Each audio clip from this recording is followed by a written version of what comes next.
Kejaksaan Agung optimis buktikan pasal 340. Verdi Sambo bakal dihukum mati di kasus Brigadir Joshua. Yang paling terpenting adalah tim penuntut umum dan tim penyidik ini sudah melakukan koordinasi yang secara intensif. Ya, mudah-mudahan tidak ada pengembalian berkas lagi. Ya, artinya apa? Ya, mudah-mudahan kita cepat mendorong perkara ini masuk ke tahap pengadilan seperti itu. Hanya kluster obstruction of justice ini yang merintangi penyidikan ini kan masuk dalam kategori pelanggaran kode etik berat. Karena itu merupakan satu perbuatan permufakatan pelanggaran yang itu merintangi penyidikan, dan itu telah mendapatkan perhatian publik yang cukup luas, telah mendowngrade-kan, telah menjatuhkan kredibilitas dan reputasi institusi. Jadi tentu ini institusi Polri harus menyelamatkan institusinya secara tegas, bermartabat dan terhormat berdasarkan norma etika dan hukum. Kalau proses pembuktian pada pembunuhan berencana itu, istilah bahasanya jaksa itu konsentrasi full menemukan kebenaran material, ya itu pastilah pemberatan gitu. Tapi kalau itu tadi saya khawatirkan tadi, kalau itu ternyata bobotnya lebih pada obstruction of justice, jadi pasal obstruction of justice lah yang terbukti, nanti konsentrasi kepada pembunuhannya menjadi bergeser gitu. Shalom saudara terkasih dalam Tuhan Yesus Kristus. Senang kembali berjumpa dengan saudaraku sekalian. Doa dan harapan saya setiap saudara dalam keadaan yang baik dan dipelihara oleh Tuhan kita Yesus Kristus. Amin. Nah saudara, kita sudah melihat di awal cuplikan sebuah video. Saya melihat dari media sosial saudara, di mana dikatakan bahwa akhirnya Pak Sambo resmi dihukum mati 340.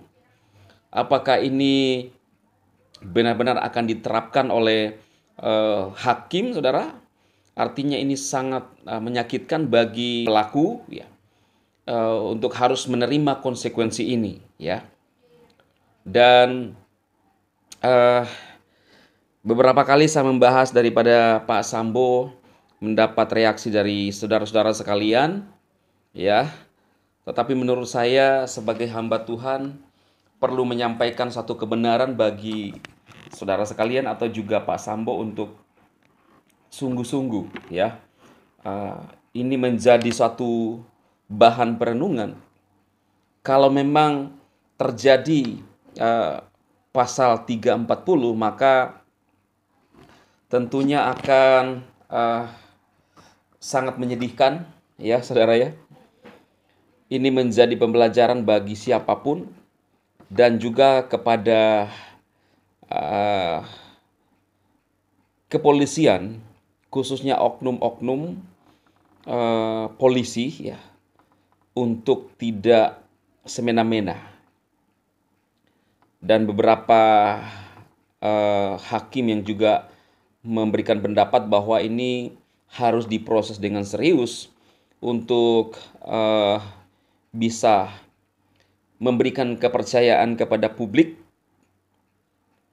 karena ini adalah institusi kepolisian, Siapa lagi yang kita bisa percaya kalau bukan polisi, Itu sebabnya saya juga mengharapkan, sebagai hamba Tuhan, mengharapkan hal ini bisa diproses secara adil sehingga tidak menimbulkan kecurigaan dari kalangan masyarakat.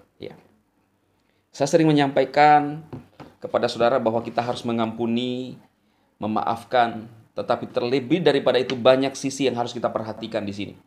Termasuk juga kepada aparat untuk benar-benar tidak semena-mena.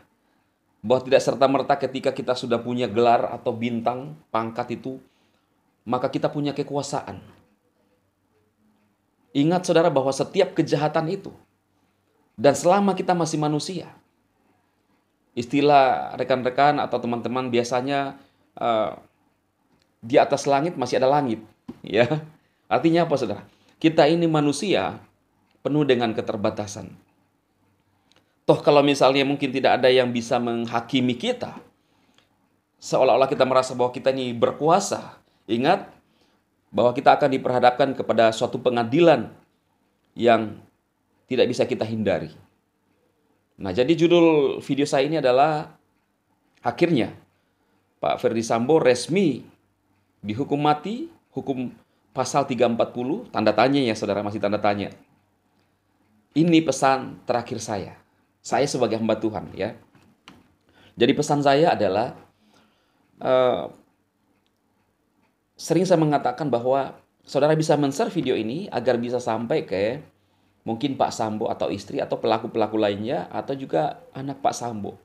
Bisa memberikan atau meneruskan kepada papahnya bahwa sepertinya sudah tidak ada harapan ketika kita hidup. Tetapi masih ada harapan, yaitu ketika Pak Sambo dan istri datang merendahkan diri, sujud di bawah kaki Tuhan Yesus. Ada banyak orang yang berkomentar di video-video saya yang membahas itu, dia mengatakan ya, Pak Sambo pasti ditanggung dosanya oleh Tuhan Yesus Kristus. Jadi tidak usah minta maaf. Oh tidak, saudara, itu salah. Pemahaman yang salah.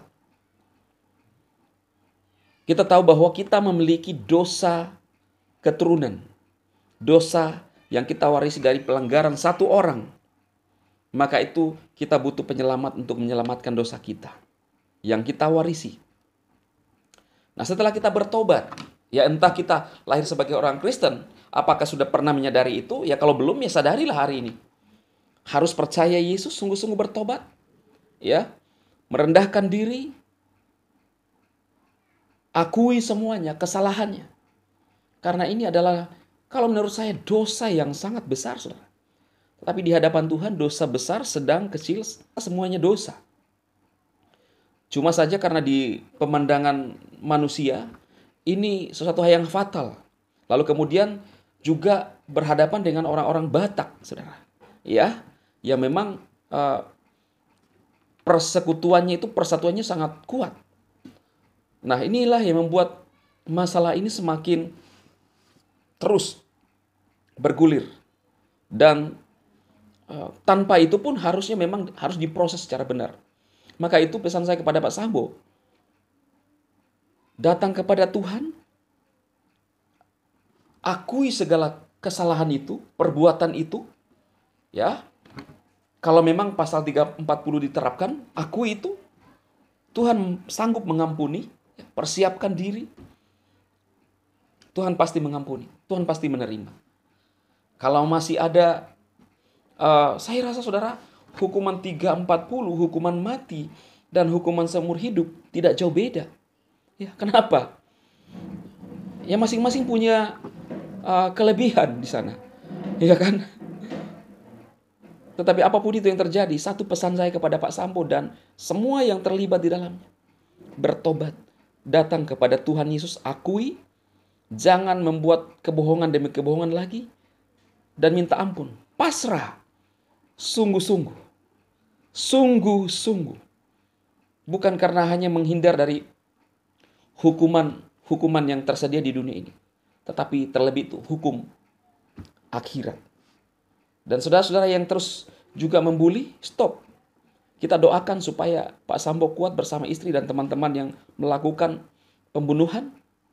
Sehingga memberikan kekuatan, entah itu 340 hukuman mati atau seumur hidup.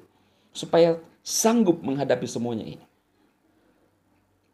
Semoga video ini bermanfaat bagi saudara sekalian. Dan marilah kita tetap menjaga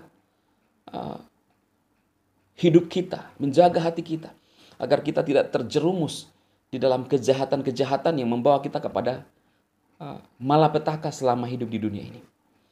Itu saja saudara, saya sebagai hamba Tuhan berharapkan, marilah kita khususnya saudara seiman, tetap menjaga situasi kondusif, jangan justru menunjukkan hal-hal yang tidak menampakkan atau mencerminkan kita sebagai orang percaya yang menerima kasih anugerah dari Tuhan. Tuhan memberkati saudaraku sekalian dan selalu dalam perlindungan Tuhan. Amin.